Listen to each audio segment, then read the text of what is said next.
حتى يلج الجمل في سم الخياط. اس کا ترجمہ بھی اکثر مفسرین نے جمل کے معروف معنی کے لحاظ سے کیا ہے، یعنی اونٹ کا سوئی کے ناکے سے گزر جانا. اردو میں بھی یہی محاورہ مستعمل ہے، لیکن جمل کے ایک معنی موٹی رسی کے بھی ہیں، اس لیے راکم کی رائے میں یعنی پروفیسر الطاف احمد اعظمی کی رائے میں موٹی رسی کا سوئی کے ناکے سے گزر جانے کا محاورہ ہی مناسب ہے. معروف محاورے میں بہت زیادہ مبالغہ ہے.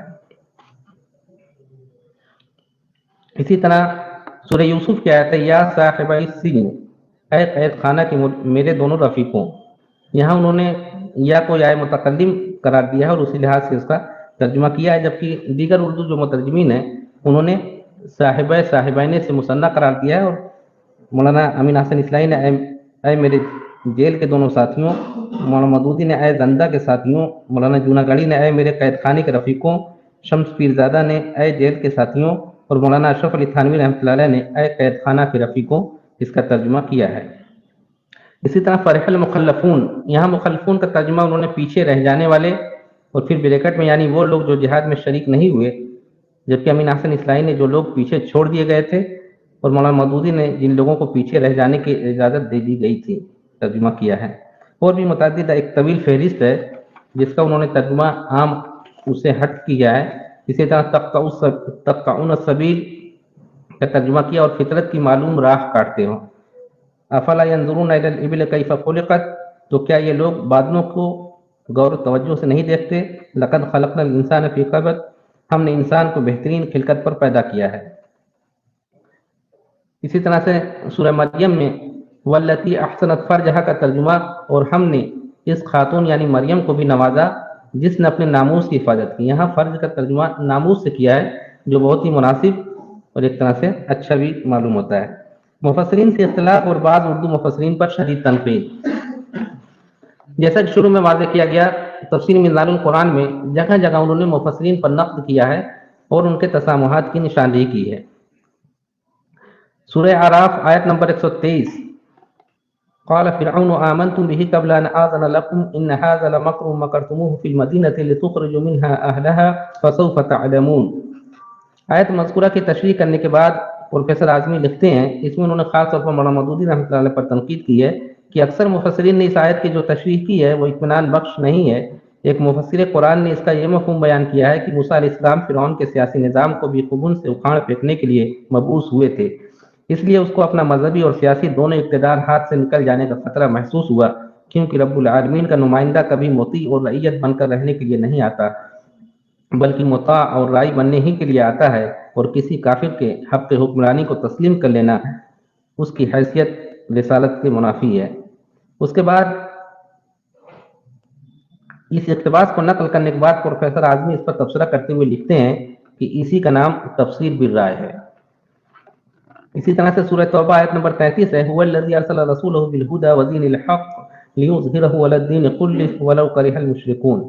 اس کی تشریح میں بھی انہوں نے مولانا مودودی رحمۃ اللہ علیہ کا نام لیے بغیر لکھتے ہیں، اس آیت میں جس غلبہ دین کا ذکر ہے اس کے سمجھنے میں کئی علماء اور مفسرین نے غلطی کی ہے، اس لیے ضروری معلوم ہوتا ہے کہ اس کا ازالہ کیا جائے.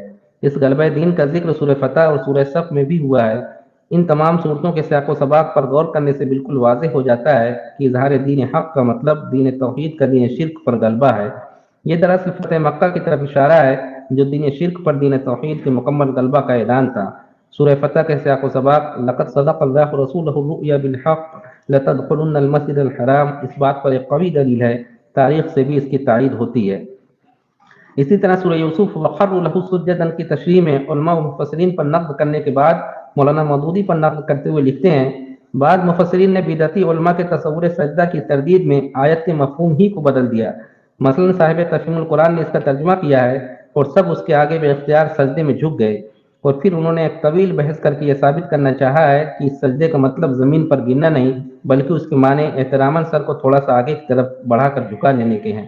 اس کو انگریزی میں بو ڈاؤن کہتے ہیں.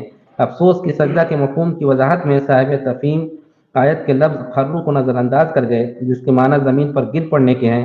قرآن میں ایک مقام پر ہے وخر موسیٰ صعقا، خود صاحب تفہیم القرآن نے بھی اس کا ترجمہ کیا ہے اور موسیٰ گش کھا کر گر پڑا. اس طرح کی اور بھی متعدد مثالیں میں نے نقل کی ہیں جس میں انہوں نے مولانا امین احسن اصلاحی رحمۃ اللہ علیہ، مولانا ابوالکلام آزاد رحمۃ اللہ علیہ اور سر سید پر نقد کیا ہے۔ اس کے بعد ایک عنوان میں نے قائم کیا ہے کہ بعض آیات کی دل نشین تشریح۔ ظاہر سی بات ہے تفسیر کے اندر بہت ساری ایسی آیات ہیں جن کی انہوں نے بڑی ہی اچھوتی اور عمدہ تفسیر اور تشریح بیان کی ہے، جس میں وللرجال علیہن درجہ کی بھی انہوں نے بڑی اچھی تشریح کی ہے۔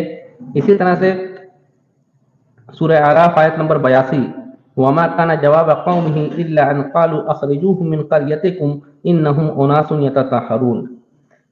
اس آیت کی تشریح میں مغربی تہذیب کے گھناؤنے چہرہ کو پیش کرتے ہوئے لکھتے ہیں قرآن کا بیان ہے کہ قوم لوط سے پہلے کوئی اور قوم اس غیر فطری جنسی عمل کی مرتکب نہیں ہوئی تھی، سورہ عنکبوت آیت نمبر 28۔ لیکن قوم لوط کے بعد ماضی کے کئی معاشروں میں یہ برائی موجود رہی ہے۔ اس سلسلے میں یونانی قوم خاص طور پر قابل ذکر ہے۔ ان کے معاشرے میں نہ صرف یہ برائی موجود تھی بلکہ ان کے بہت سے دانشور اس کو کوئی معیوب فعل نہیں سمجھتے تھے۔ آج انہی کی غیر شعوری ابتدا میں یہ جنسی بیماری مغربی معاشروں میں پوری طرح سرایت کر چکی ہے۔ انتہا یہ ہے کہ برطانیہ اور جرمنی کی مجالس قانون ساز نے اس غیر فطری عمل کو ایک جائز جنسی عمل قرار دے دیا ہے۔ اب تو ان بدطینت لوگوں نے قوم لوط کو بھی پیچھے چھوڑ دیا ہے۔ مردوں کی شادی مردوں سے کھلے عام ہو رہی ہے۔ اس حیا باختہ معاشرے میں شرم و حیا نام کی کوئی چیز باقی نہیں رہ گئی ہے۔ اس سے بھی زیادہ افسوسناک بات یہ ہے کہ اس برائی میں ان کا مذہبی طبقہ بھی ملوث ہے۔ اسی طرح سے سورہ لقمان کے اندر حضرت لقمان نے اپنے بیٹے کو بڑی قیمتی نصیحتیں کی ہیں۔ وہاں بھی پروفیسر الطاف احمد اعظمی نے توحید اور اخلاق حسنہ کے تعلق کو بڑے سلیقے سے بیان کیا ہے۔ وہ لکھتے ہیں اگر کوئی شخص نماز پڑھتا ہے تو اس کے معنی یہ ہے کہ وہ اللہ کی یکتائی اور اس کی وحدانیت پر یقین رکھتا ہے۔ حقیقت یہ ہے کہ ایک نمازی کا دامن کبھی شرک کی نجاست سے آلودہ نہیں ہو سکتا ہے، لیکن یہ کردار ایک سچے نمازی کا ہے۔ نماز کی طرح اخلاق حسنہ کا بھی توحید سے گہرا تعلق ہے۔ یہ ممکن ہی نہیں کہ ایک موحد انسان اخلاق رذیلہ میں مبتلا ہو۔ وہ صابر اور مستقل مزاج ہوگا، اس کے کسی قول و فعل سے عزلت پسندی اور بے صبری کا اظہار نہ ہوگا۔ وہ متواضع اور خاکسار ہوگا، اس کی رفتار و گفتار میں فخر و غرور کا ادنا شائبہ بھی نہ ملے گا۔ اخلاق حسنہ اور توحید کے اس تعلق کا ذکر قرآن مجید کی کئی صورتوں میں ہوا ہے۔ تفسیر کے لیے دیکھیے سورہ انعام آیت نمبر 151 تا 153 اور سورہ بنی اسرائیل آیت 22 تا 38۔ اسی طرح سے تفسیر میزان القرآن ایک عنوان میں نے قائم کیا طبی اور سائنسی مباحث۔ پروفیسر الطاف احمد اعظمی کی تفسیر کی ایک اہم خصوصیت یہ ہے کہ اس میں سائنسی حقائق اور طبی مباحث کی خوبصورت تشریح پیش کی گئی ہے۔ قرآن کریم اور سائنس کے حوالے سے عربی زبان میں قابل قدر مواد موجود ہے۔ قرآن کریم کے بیان کردہ متعدد ایسے حقائق ہیں جن کی موجودہ سائنس سے بھی تائید ہوتی ہے یا ابھی سائنس کی وہاں تک رسائی ہی نہیں ہو سکی ہے۔ ذیل میں چند مثالیں پیش کی جاتی ہیں جن سے پروفیسر اعظمی کی اس میدان میں انفرادیت نظر آتی ہے۔ سورہ نساء کی پہلی آیت میں ہے وَخَلَقَ مِنْهَا زَوْجَهَا، اور اس نے اس سے اس کے جوڑے کو پیدا کیا۔ سورہ نساء کی مذکورہ آیت کی تشریح میں پروفیسر الطاف احمد اعظمی لکھتے ہیں اکثر مفسرین نے اس کا روایتی مفہوم بیان کیا ہے کہ اللہ نے مٹی سے آدم کا پتلا یعنی ہیولہ بنایا اور پھر اس میں پھونک مار کر اس کو زندہ کر دیا اور وہ ایک چلتا پھرتا انسان بن گیا، اور پھر آدم کی پسلی سے اس کا جوڑا یعنی حوا کو پیدا کیا۔ انسان کی تخلیق کی یہ بالکل طفلانہ توجیہ ہے اور یہودیوں کی مذہبی کتاب تالمود سے ماخوذ ہے۔ راکیم کے نزدیک یہ آیت قرآن کے کلام الہی ہونے کی ایک بڑی دلیل ہے۔ اس عہد میں یہ کہنا کہ انسان کی تخلیق ایک جاندار سے ہوئی اور اسی سے اس کا جوڑا بنایا گیا حد درجہ حیرت انگیز ہے۔ تخلیقی حیات کی اس تشریح کو سامنے رکھیں اور پھر قرآن کی درجیل دو آیتوں کو دیکھیں جن میں تخلیق کے مختلف ادوار کا واضح لفظوں میں ذکر ہوا ہے۔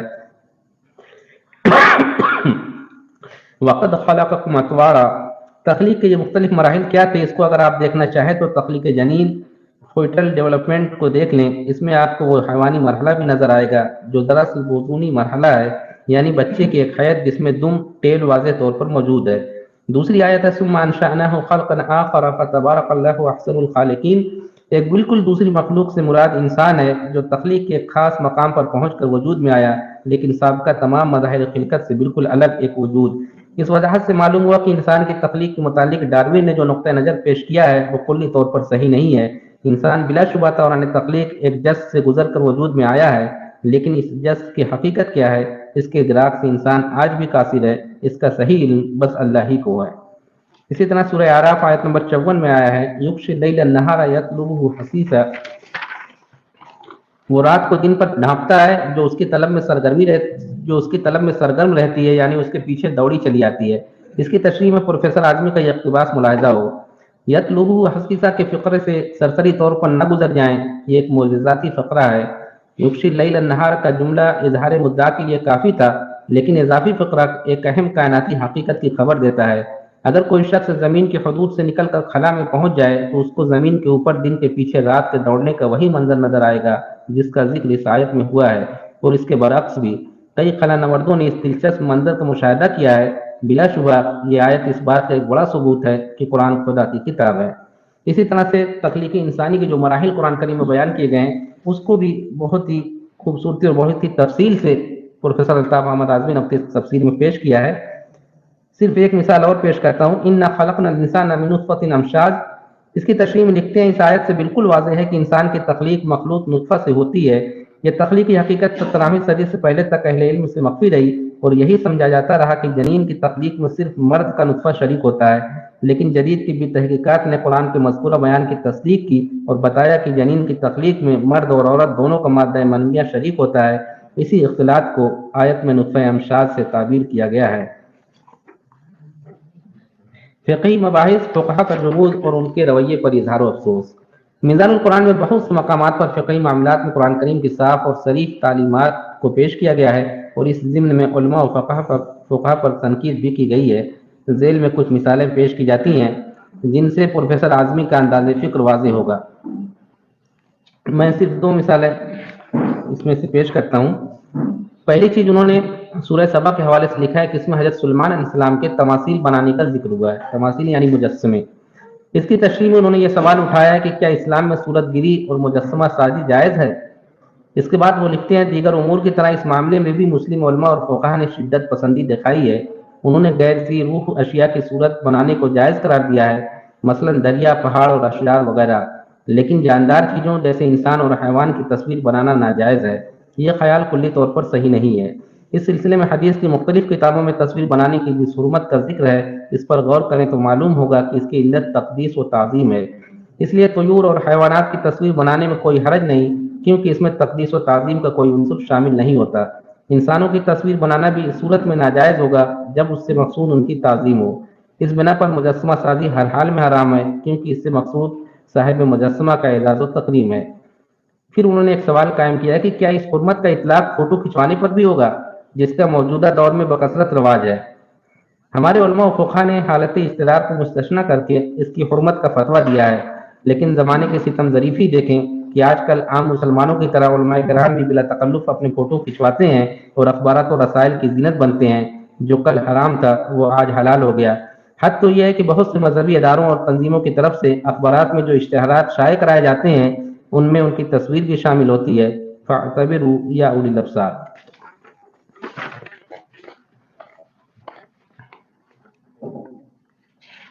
اس کے بعد سورہ نساء کی آیت ہے الم تر الی الذین یزعمون انہم آمنوا بما انزل الیک وما انزل من قبلک یریدون ان یتحاکموا الی الطاغوت وقد امروا ان یکفروا بہ۔ اس کی تشریح میں یہودی علماء کے قول و عمل کے تضاد پر روشنی ڈالنے کے بعد اپنے درد و کرب کا اظہار کرتے ہوئے لکھتے ہیں آج کل مسلمانوں کا بھی یہی حال ہے۔ ہمارے علماء اکثر و بیشتر شریعت کی بات کرتے ہیں اور مسلمانوں کو نصیحت کرتے ہیں کہ وہ اپنے معاملات کا فیصلہ کرانے کے لیے غیر شرعی عدالتوں میں نہ جائیں، لیکن جب یہ لوگ خود کسی نظام میں پڑ جاتے ہیں تو اسلامی شریعت کو بھول کر طاغوت کی عدالت میں پہنچ جاتے ہیں۔ مدرسہ مظاہر العلوم سہارنپور میں جب علماء کے 2 گروہوں میں مدرسہ کی ملکیت اور اس کے نظم و انتظام کے بارے میں جھگڑا ہوا اور مدرسہ 2 حصوں میں تقسیم ہو گیا تو دونوں فریق نے خدا کی شریعت کو جسے وہ دن رات پڑھتے پڑھاتے ہیں پسے پشت ڈال کر ملک کی عدالت میں نالش کی اور آج بھی یہ مقدمہ چل رہا ہے۔ ابھی حال میں جمعیت العلماء ہند کی تقسیم کے نتیجے میں ایک بار پھر یہ حادثہ فاجعہ پیش آیا کہ دونوں گروہوں سے وابستہ علماء کرام محض اقتدار کی خاطر طاغوتی عدالتوں میں حاضر ہو گئے۔ فاعتبروا یا اولی الابصار۔ اس کے بعد ترجمہ میں محذوف کو کھولنے کی چند مثالیں پیش کی گئی ہیں کہ کس طرح سے انہوں نے ترجمہ میں محذوف کو کھولا تو اسے ترجمے میں غیر معمولی سراست و روانی پیدا ہو گئی۔ اس کو میں چھوڑتا ہوں۔ اس کے ساتھ ساتھ ایک عنوان ہے ترجمہ میں غیر ضروری اتناب کی چند مثالیں۔ انہوں نے جو ترجمہ میں محذوفات کو کھولنے کی کوشش کی ہے اس میں بعض مثالیں ایسی ہیں جس میں بلا وجہ کا اتناب اور غیر ضروری وہ محسوس ہو رہا ہے۔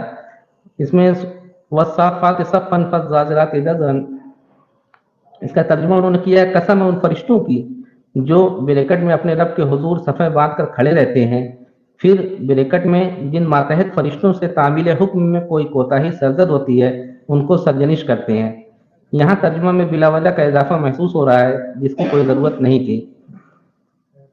اسی طرح سورہ زمر کی آیت 31 ہے، ثم انکم یوم القیامۃ عند ربک تختصمون، پھر قیامت کے دن تم لوگ اپنے رب کے حضور بریکٹ میں اپنے اپنے موقف کی تائید میں باہم جھگڑو گے، بریکٹ میں پھر اللہ تمہارے درمیان حق کے مطابق فیصلہ کرے گا۔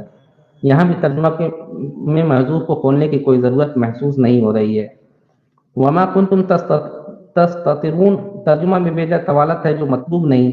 یحیی و یمیت سورہ دخان کے آیت نمبر 8 ہے، یہاں بریکٹ میں مزید وضاحت کی کوئی ضرورت محسوس نہیں ہو رہی ہے۔ اس کے علاوہ بھی اور کئی مثالیں اس طرح کی میں نے نقل کی ہیں جہاں انہوں نے ترجمے میں محذوف کو کھولنے کی یا واضح کرنے کی کوشش کی ہے۔ اپنی بعض کتب کا حوالہ، پروفیسر اعظمی نے اپنی تفسیر میں متعدد مقامات پر اپنی دوسری کتابوں کا بھی حوالہ دیا ہے اور تفسیر کے لیے ان سے رجوع کرنے پر زور دیا ہے۔ چند کتابیں جن کا ذکر دوران تفسیر آیا ان کے نام اس طرح ہے: اسلامی عبادات، اسلام کا قانون طلاق، جادہ و منزل، حقیقت حج، تخلیق کائنات، احیاء ملت اور دینی جماعتیں۔ مختصر یہ کہ پروفیسر اعظمی نے اپنے مقدمہ تفسیر میں جن اصول و مسائل کا ذکر کیا ہے ان کی روشنی میں ہی انہوں نے ترجمہ و تفسیر کرنے کی کوشش کی ہے، اور جیسا کہ انہوں نے خود صراحت کی ہے کہ یہ تفسیر بھی رائے ہے، وہ لکھتے ہیں میری تفسیر خارجی عناصر سے کلیتاً پاک ہے۔ میں نے شروع سے آخر تک تفسیر کے معروف اصول القرآن یفسر بعضہ بعضا کی پیروی کی ہے۔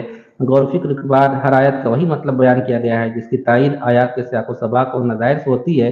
میں نے کسی ایسے مفہوم کو قبول نہیں کیا ہے جس کو آیات کا سیاق و سباق قبول نہ کرتا ہو یا وہ قرآن کے نظائر کے خلاف ہو۔ اس تفسیر میں کسی مخصوص نظریہ و مسلک کی حمایت و تبلیغ نہیں کی گئی ہے، اس لیے کہ یہ تفسیر بالرائے ہے۔ فاضل مفسر نے مقدمہ تفسیر میں ایک سوال کیا کہ قرآن کے واضح اور قطعی الدلالہ ہونے کے باوجود اس کی تفہیم و تفسیر میں علماء اور مفسرین کے درمیان اختلاف کیوں ہوا، اور پھر شرح و بسط سے اس کا جواب دینے کی کوشش کی ہے اور اس ضمن میں مختلف مثالیں بھی نقل کی ہیں۔ آخر میں وہ لکھتے ہیں، اختلاف کا ایک اور اہم سبب علماء اور مفسرین کی سہل انگاری ہے۔ انہوں نے آیات میں غور و تدبر کا حق ادا نہیں کیا ہے، محض سرسری نظر ڈال کر جو کچھ سمجھ میں آ گیا وہ لکھ دیا ہے۔ جن مفسرین نے تھوڑا بہت غور کیا ہے انہوں نے سیاق آیت اور نظائر پر زیادہ توجہ نہیں دی ہے۔ اس غفلت و بے توجہی کا نتیجہ یہ نکلا کہ وہ کوشش کے باوجود متعدد آیات کے صحیح مفہوم کو نہیں سمجھ سکے۔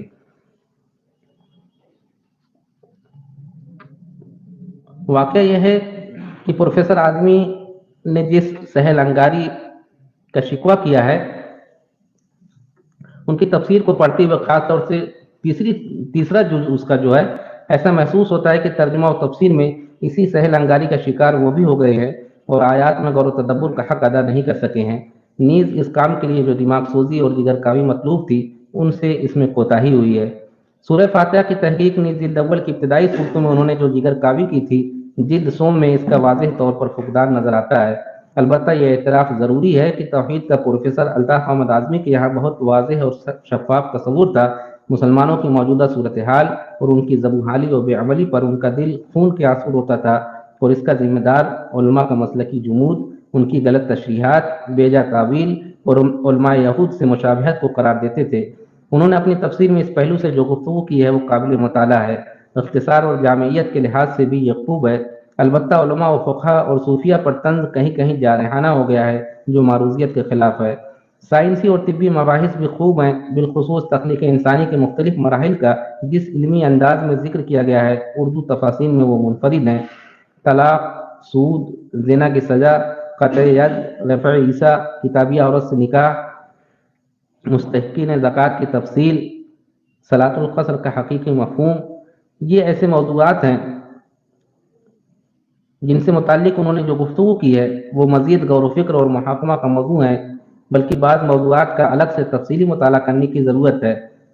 اس کے علاوہ سما اور دابہ کی تحقیق، مسکین اور فقیر میں فرق اور اس طرح کی بعض ایسی چیزیں ہیں جن میں واقعی انہوں نے بڑی محنت کی ہے اور اس کے لیے بڑی کوہکنی کا ثبوت دیا ہے۔